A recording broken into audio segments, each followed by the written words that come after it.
안녕하십니까. 오늘은 육아상식사전 세 번째 시간으로요. 여름철에 우리 아이들이 모기에 많이 물려서 부어올라서 병원에 오는 일이 상당히 많이 있습니다. 요즘 여름철이라 더 그런 환자들이 많은데요. 오늘은 여름철 모기와 연관된 질환, 크게 나눠보면 이제 피부 질환, 그리고 모기와로 인해서 생길 수 있는 전신 감염성 질환이 나눌 수 있는데요. 두 가지 질환이 치료법과 예방법에 대해서 순서대로 살펴보겠습니다. 우리가 흔히 모기가 물릴 때, 모기는 흔히 암컷 수컷이 있을 때 암컷 모기가 좀 더 오래 생존하면서 이제 이런 질환을 일으키고 피부 증상도 일으킨다고 알려져 있습니다. 암컷 모기를 유혹하는 여러 가지 조건들이 있는데요. 대표적인 게 열이 있거나 땀, 그리고 신체에서 나는 냄새, 특히 운동을 많이 하면 우리 몸에 젖산이 많이 분비되는데 이런 젖산이나 또 이산화탄소 이런 부산물들이 모기들을 잘 유인한다고 알려져 있습니다. 즉 다시 말하자면 여름철에 땀이 나는 이런 환경과 연관이 있다고 할 수 있습니다. 모기가 여러분들의 피부를 공격하게 되면 어떤 일이 생기는지 살펴보겠는데요. 피부를 공격하게 되면 모기가 그 침이 이제 여러분들의 피부를 뚫고 혈관으로 들어오게 됩니다. 이때 자신의 혈액을 여러분에게 전달하기도 하고 혈액에 포함된 바이러스도 전달해 줄 수도 있는 것이죠. 그리고 이 침에는, 모기의 침에는 이제 알러지 반응을 일으키는 화학 물질이 포함되어 있습니다. 그래서 이 화학 물질에 의해서 이제 대표적으로 혈액을 응고하는 를 막는 기능을 통해서 더 자기 혈액을 잘 침투할 수 있게 해주고요. 이런 화학 물질에 의한 과민 반응인 알러지 반응을 일으킨다고 할 수 있습니다. 이런 알러지 반응이 우리가 피부 증상으로 붓거나 이런 가려움증을 동반한 증상이 나타날 수 있습니다. 아까 말했던 두 가지 증상 중 피부 증상을 먼저 살펴보겠는데요. 피부 증상으로 이제 모기에 물린 다음에 부어오르는 거를 이제 질병명으로 스키터 증후군이라고 표현을 하기도 합니다. 즉 모기에 물린 다음에 그 피부가 붉어지고 두드러기 양상처럼 이렇게 가려움증을 동반한 혹시 간혹은 통증도 동반할 수 있는 이런 증상을 하는데요. 이런 반응은 이제 모기 침에 있는 화학 물질에 대한 알러지 면역 반응이라고 표현을 합니다. 알러지 반응, 다른 반응도 그렇듯이 처음 물렸을 때는 반응이 나타나지 않지만 그 이후에 물리게 되면 알러지 반응으로 이제 그 반응이 있는 부위로 혈류들이 모이게 되고 염증 물질도 모이고 그래서 알러지 반응이 나타나는데요. 대개는 물린 지 수시간, 수일 후에 가려움증을 동반한 붉은 덩어리 같은 이런 모양의 알러지 반응이 나타나지만 대부분 수일 이내에 특별한 조치를 취하지 않더라도 호전이 됩니다. 하지만 일부 사람들에서는 좀 과민 반응이 나타나서 아주 이제 발진이 커지기도 하고요. 또 물집 같은 게 생길 수도 있고 그 생기는 부위에 따라 무슨 관절 통증 같은 것도 유발을 할 수가 있습니다. 모기에 물려서 이런 반응이 드물지긴 하지만 아나필락시스 반응이라서 쇼크 반응이 일으킬 수도 드물게도 있다고 합니다. 하지만 이런 쇼크 반응, 아나필락시스 반응은 이게 벌이나 곤충들에서 좀 더 흔하고요. 모기는 좀 더 드물다고 할 수 있습니다. 하지만 뭐 모기에 물렸는지 뭐 벌에 물렸는지 당장은 알 수는 없는데 막 부어오르는 반응이 있으면서 얘가 그 호흡곤란 증상이 있고 두드러기, 그다음에 어지럼증 증상까지 있다면 응급실로 가야 되는 아나필락시스 반응이라는 것도 한번 기억해 두시면 좋겠습니다. 그리고 모기에 물린 다음에 이제 어떻게 대처하는지에 따라서 증상이 더 심하지 않게 막아줄 수 있는데요. 흔히 이제 모기에 물린 거는 이제 흔히 집에서는 이제 심하지 않고 위험하지 않은 증상을 내버려 두는 경우가 많은데 이때 집에서 처치할 때 가장 중점을 두셔야 될 것은 가려움증을 막아주는 게 중요합니다. 가려움증 막아주셔서 이제 2차적으로 이제 감염을 예방하는 게 상당히 중요한데요. 가려움증을 막아주는 이런 뿌리는 약 같은 게 약국에서 팔기도 하고요. 또 이제 차가운 것을 대주면 그 가려움증의 통증을 경감시킬 수 있습니다. 그래서 차가운 음료수 같은 거 이제 냉장고에 꺼내서 대주기도 하고 이런 것도 도움이 되고 찬 수건도 좀 대주면 도움이 될 수는 있습니다. 다만 얼음같이 아주 차가운 드라이 아이스 이런 거 대주면은 그런 것 때문에 화상을 입을 수도 있기 때문에 그런 건 조심하셔야 되고요.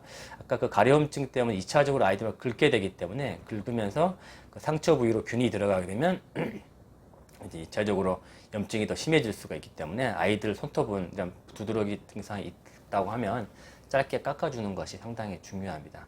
만약에 심하지 않으면 거의 대부분 저절로 좋아지지만 붓기가 너무 심해지거나 진물까지 동반된다면은 병원을 방문해서 처방을 받을 수가 있는데 그 상태에 따라서 병원에서 스테로이드 연고를 처방해 줄 수 있고요. 그러면 진물이 너무 심하거나 이럴 경우에는 바르는 항생제라든지 경구용 항생제를 이제 복용할 수도 있습니다. 다만 이런 것들을 이제 보호자의 임의로 판단해서 아무거나 막 바르시면은 또 증상을 악화시킬 수 있다는 거 알고 계시고요. 많은 이런 가려움증이 가장 중요하기 때문에 많은 전문가 기관들에서 이제 가려움증을 완화시켜주는 여러 가지 추천하는 방법들이 있습니다. 그걸 몇 가지만 살펴보면은 어떤 장소에서는 이제 알코올 같은 것도 발라주면 그 기화에 의해서 가려움증 완화시켜줄 수 있다 이런 얘기도 있고요. 그다음에 뭐 꿀을 발라준다 이런 것도 있습니다. 꿀이 뭐 그 항균 작용도 있다고는 하는데 바르고 외출하면 또 모기들이 꼬일 수 있기 때문에 이런 거 조심하셔야 되고요. 외국에서는 오트밀로 된 이제 목욕물 또 가려움증 완화시켜준다는 얘기가 있습니다. 그리고 뭐 바질 오일로 발라준다든지 이런 것도 있고요. 그다음에 뭐 리도케인, 벤조케인 같은 게 포함된 연고를 발라주면 가려움증 완화시켜준다 이런 얘기도 있고, 그다음에 알로에베라 이런 거 발라주면 도움이 된다는 얘기도 있고요. 근데 가장 확실한 거는 이제 스테로이드 연고를 바르는 게 이제 효과가 좋은데요. 상처가 있지 않다면 약한 스테로이드 연고가 집에 있다면 우선 좀 발라주셔도 뭐 상처만 없다면 크게 문제되지는 않고 호전되는 경우가 상당히 많이 있습니다. 이런 피부 증상은 적절하게만 치료하시면 거의 대부분 호전이 됩니다. 다만 이제 피부 증상 중에서도 이제 염증이 심해지고 이제 그 피부 상재균이 이제 피부로 침투하게 되면 농가진이 생길 수가 있는데요. 이거는 긁어서 상처난 부위로 균이 들어오는 것입니다.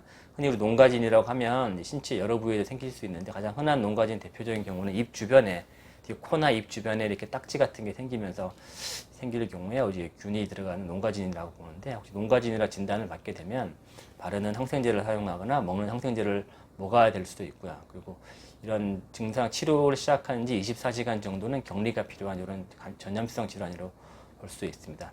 모기 물린 이후에도 이런 농가진이 생길 수 있다는 거 기억해 두시고, 긁지 않게 막아주시고, 진물이 나가 상처 나기 시작하면 이제 병원에서 진료를 보셔야 된다. 요거는 좀 기억해 두시면 좋겠습니다. 이런 피부 증상 말고도요, 이제 아까 앞서 잠깐 언급드렸는데, 모기에 의해서 전염되는 이런 전신 질환이 있습니다. 즉, 모기가 어떤 바이러스에 감염이 되는 상태에서 자기 몸에 있는 바이러스를 사람들한테 물면서 전해주는 것인데요. 이런 모기 매개성 질환이 생기게 되면 흔한 대표적인 증상으로는 고열, 뭐 구토, 두통, 오한 이런 증상들이 모기에 물린 뒤에 뭐 며칠 있다가 나타나게 되는데요.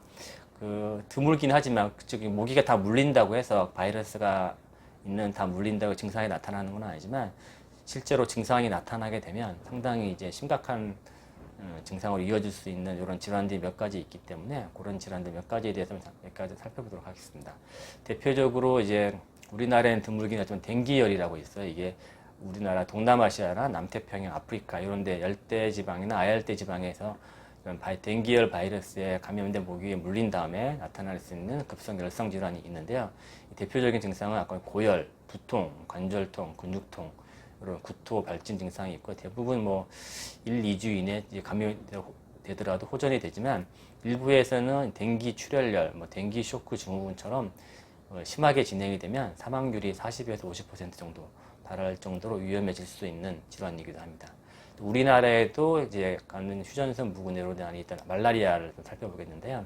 말라리아 원충에 감염된 모기가 이제 사람을 물게 되면 이제 뭐 열나면서 발한, 구토 이런 증상이 있는 그런 증상들이 있는데, 잠복기는 보통 이제 2주, 14일 정도로 알려져 있는데, 일부 3일열 말라리아의 경우에는 5개월에서 1년 6개월 정도까지 간 속에 잠복해 있다 증상을 나타내는 경우도 있다고 합니다. 대표적인 증상은 열 말고도 빈혈, 두통, 혈소판 감소, 비장, 비대 이런 증상이 있고, 특징적으로 뭐 스파이킹 피버가 3, 4일에 한 번씩 반복적으로 있다. 이렇게 있을 때 말라리아를 의심할 수 있습니다. 검사는 뭐 이렇게 피 검사를 해서 혈액 도말 검사 같은 걸 확인할 수도 있고요. 이런 말라리아에 걸리게 되면 뭐 저혈압, 혼수, 심근부종과 심각한 상황까지 이어질 수가 있습니다. 현재 말라리아 백신은 없는 상태지만, 그 코비드-19 치료제로 알려진 메플로킨, 클로로킨 이런 치료제가 말라리아 대표적인 치료제이기 때문에 백신은 없지만 이런 위험 지역을 여행할 때는 이 말라리아 치료제를 먹는 동안은 예방 효과가 있기 때문에 먹고 가는 것도 도움이 될 수 있습니다. 무조건 드시면 안 되고요. 그 의사와 상의를 한 다음에 복용을 결정하시겠습니다.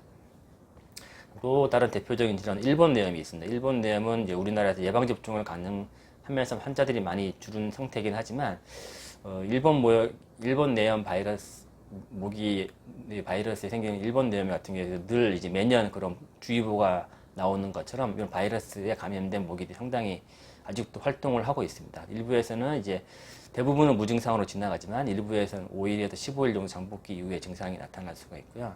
증상이 일단 나타나기 시작하면 아주 급속도로 진행해서 뭐 열, 두통, 구토, 복통 이런 증상도 있다가 뭐 경련, 혼수 상태에 이르러서 발병 10일째 정도 되면 사망에 이르는 게 50에서 60% 정도 이른다고 합니다. 예, 과거에는 많이 있었는데 접종한 이후부터는 우리나라에 국내에 접종이 도입된 이후부터는 상당히 드문 질환에서 저도 본 적은 한 번도 없고요. 선배님들한테만 이제 이야기를 들은 적이 있었는데 뭐 과거에는 병실에 일본 내 환자들만 가득했던 적도 상당히 많았다고 합니다. 그다음 이제 바이러스가 또 대표적인 게 웨스트 나일 바이러스, 상당히 좀 생소한 질환처럼 보이지만 아프리카나 중동, 미국, 서아시아, 동유럽에서는 간혹 유행하는 이런 질환입니다. 이것도 역시 모기에서 전염되는 질환이고요. 한 80% 정도는 감염이 되더라도 무증상이지만 일부 증상이 발현되는 경우에는 뭐 두통, 열, 뭐 근육통 다 비슷한 증상이 하지만 이런 눈의 통증 같은 증상도 있고요. 일부 노인들에서는 뭐 신경 증상을 동반해서 뇌에 침투하면 위험해질 수도 있다고 합니다. 마지막으로 살펴볼 바이러스는 지카 바이러스입니다. 지카 바이러스는 이제 그 브라질에서 최근에 유행한 적이 있었는데 마찬가지로 대부분 감염이 되더라도 무증상이지만 20% 정도에서는 경미한 증상을 보일 수가 있다고 합니다. 마찬가지로 대표적인 증상은 열, 발진, 관절성 다 비슷한 증상이긴 한데 이게 특징적으로 임신한 경우에 태아에게 전해질 수 있어서 이제 브라질 같은 경우에 뭐 소두증 환자 애기들이 출산량이 많았다. 이게 또 지카 바이러스 연관이 된 바 있습니다. 이런 모기들을 아까 대표했던 피부 질환, 모기와 매개성 질환 이런 게들을 예방하는 대표적인 방법은 모기에 안 물리는 것이죠. 모기에 물리지 않기 위해서는 모기들이 활동을 잘하는 이런 환경을 좀 피해야 됩니다. 그리고 이제부터 그 방법을 하나씩 살펴보겠습니다. 대표적으로 이제 저녁이나 새벽에 얘네들이 활동을 많이 하기 때문에 어두워지는 저녁부터 새벽까지 외출을 피하는 것이 좋습니다. 낮 동안에도 뭐 어둡고 좀 이제 그늘지고 습한 곳은 역시 피하는 것이 좋고요.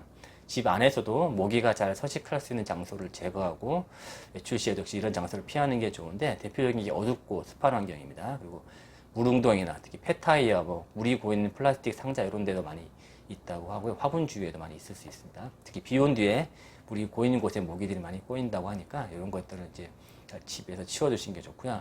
그다음에 이제 모기가 들어오는 통로를 차단하는 것도 상당히 중요합니다. 창문이나 문에 방충망을 설치하고 이런 모기 기피제를 바를 수 없는 어린 아이들이나 뭐 마찬가지로 밤 동안에는 이제 모기장을 쳐주는 게 상당히 효과적인 방법입니다. 모기 향은 이제 그런 화학 물질 때문에 이제 피하시는 게 좋고요. 차라리 모기장을 사용하시는 게 좋습니다. 모기 아까 초반에 말씀드렸듯이 모기가 좋아하는 이런 요인들을 제거하는 게 필요한데 아까 땀이 많이 나는 환경 이런 걸 피하는 게 좋고요. 네, 밝은색 옷이나 강한 향이 풍기는 향수도 피하는 것이 좋습니다. 그리고 이제 노란색 전등이 있어서 이걸 뭐 버그라이트라고 해서 벌레를 쫓아내는 이런 등이 있다고도 하는데 여기 벌레를 쫓아낸다고는 이제 확신할 수는 없지만 일반 불빛보다는 벌레를 덜 유인하는 효과가 있다고 합니다. 마지막으로 이제 모기 기피제를 적절하게 사용하는 것도 도움이 되는데요. 마지막으로 모기 기피제를 좀 간단히 살펴보겠습니다. 현재 효과를 인정받고 있는 모기 기피제 성분으로는 피부에 직접 바르는 DEET 성분이랑 옷 위에 뿌리는 퍼메트린 성분이 있습니다. 이런 모기 기피제는 뭐 모기나 진드기, 벼룩 등에는 효과가 있지만 벌이나 말벌 이런 효과가 없다고 하고요. 2개월 이하에서 추천하지 않기 때문에 아주 어린 아기들 같은 경우에는 모기장 사용을 우선적으로 추천합니다. 미국 CDC나 뭐 미국 소아과학회, 환경협회 등에서도 이제 모기 기피제의 효과를 인정하고 있는데 대표적인 효과를 인정한 성분이 몇 가지가 있습니다. 그 뭐 DEET 성분, 또 피카리딘, 혹은 이카리딘이라고도 하는데 이런 성분이 있고요. 이런 성분을 간단히 몇 가지만 살펴보겠는데요. DEET가 가장 이제 많이 알려져 있는데 이게 효과도 좋고 지속 시간이 좀 긴 장점이 있습니다. 다만 농도별로 지속 시간이 다른데 30% 농도에서는 6시간 정도 효과가 유지되고 10% 미만에서는 1시간에 3시간 정도 유지된다고 합니다. 다만 어린이들한테서 장기간 사용 시에는 부작용이 있을 수 있는 우려도 있어서 우선 애들한테 사용하는 것을 좀 피하는 걸 공부하시는 분들도 계신데 태국에서는 임산부 대상으로 피부 반응 실험에서는 안전하다는 결과도 있었고 실제 미국에서는 공식적인 나이 제한 규정은 없는 상태이기 때문에 저농도로 특정 부위만 잘 사용하시면 크게 문제는 없을 것 같습니다. 다만 눈에 들어가면 자극적이기도 하고요. 피부를 건조하게 만드는 경우도 있기 때문에 뭐 보습제를 잘 발라주시거나 눈 주변에는 피하시는 게 좋고요. 눈을 비비거나 입으로 먹을 수 있기 때문에 손등이나 얼굴 주변에는 바르지 않는 것이 좋습니다. 효과는 좀 덜하지만 피카리딘, 이카리딘 성분이 있습니다. 이거는 후추나무 추출 성분인데요. 곤충의 더듬이를 마비시켜서 냄새를 맡지 못하게 하는 기전이 있다고 합니다. 효과는 좀 떨어지지만 안전한 성분으로 알려져 있고요. 그다음에 PMD라는 성분도 있고, 이거는 유칼리 나무에서 나온 성분인데 30% 농도에서 7시간 보호 효과가 있지만 3세 이하에서는 금기되는 성분입니다. 그리고 IR353호라는 성분이 있는데, 이것은 이제 유럽에서 20년 전부터 사용이 됐지만 단점으로 피부 플라스틱이나 섬유에 닿게 되면 손상되는 가능성이 있습니다. 흔히 잘 알고 있는 모기 밴드나 모기 기피 팔찌 이런 것도 있는데, 이런 것들은 이제 공식적 효과를 인정받지는 못하고 있고요. 천연 기피제 성분으로 알려져 있는 시트로넬라, 레몬그라스, 로즈마리, 정향 등도 있는데, 이런 것들도 공식적으로 효과를 인정받지는 못하고 있습니다. 마지막으로 이제 퍼메트린이라는 성분이 있는데, 요거는 이제 피부에 직접 사용하는 것이 아니고 옷 위에 뿌리는 거나 모기에게 직접 뿌리기도 하고요. 그 다음에 이게 뿌려진 텐트나 옷이 제품으로 나와 있기도 합니다. 마지막으로 이런 모기 기피제를 사용할 때 주의사항 몇 가지만 마지막으로 정리해 보겠는데요.